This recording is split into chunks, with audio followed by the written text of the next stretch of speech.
What's the difference between comic books in the 60s and the comic books today?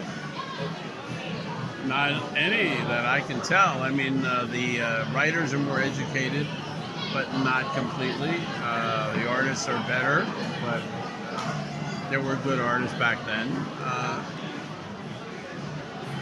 I mean, there's more and better, but really, that's all. That's real.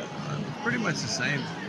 It's sort of like asking what the difference between movies in the 70s are and movies today. It's not that much difference. I mean, they're more expensive.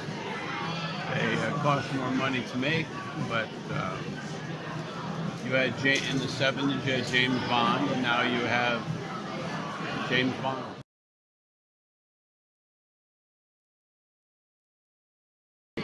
You remember Samuel Warren Carey? Yeah. Can you talk about your project? No. Batman Odyssey was not inspired by Samuel Warren Carey in any way. Samuel Warren Carey had a theory called the expanding Earth.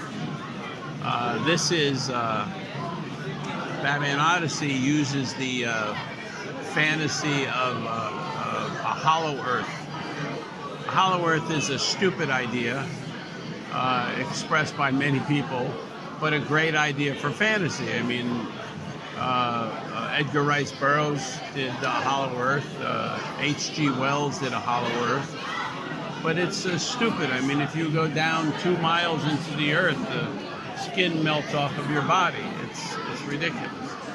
But it's a good source for fiction.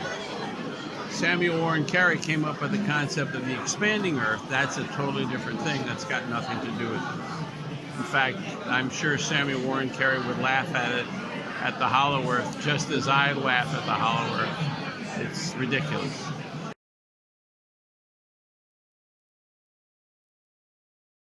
I don't think I changed the Joker at all. I think the Joker is exactly the same as he was when Jerry Robinson drew it.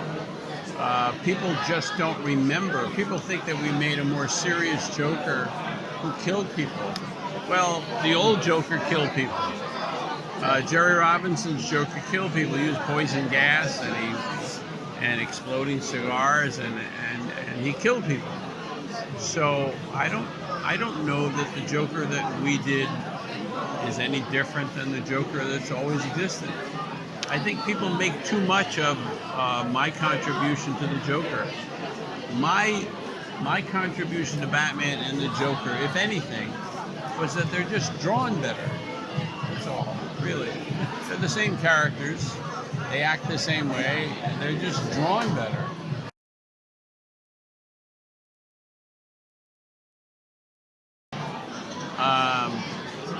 Educate yourself. Get educated. Learn to draw better. We use photographs, trace photographs. The problem is that there's more artists that know how to draw today than there was during the 70s. I stood out during the 70s because I could draw better, and there were only a couple of artists like Joe Kubert and Nick Cardy and Mort Drucker and Russ Heath who knew how to draw well. The rest really weren't that good. Now there's a lot of artists that draw well and are favorites of fans. So if you're an artist, if you think you're an artist or you want to be an artist, you really have to compete with more people. You really have to be better than thousands of people rather than a few dozen. So if you want to be better, that means your standards have to be higher. You have to have a better education. You have to have better training. You have to be a better artist. And the likelihood is that you will, if you do all that, you'll become an artist for computer games or for Hollywood, not necessarily comics. You have to be a particular type of person to be willing to put up with the BS in comic books and to be paid what they pay. They don't pay a lot. So it's a kind of a selfless dedication of an idiot to become a comic book artist.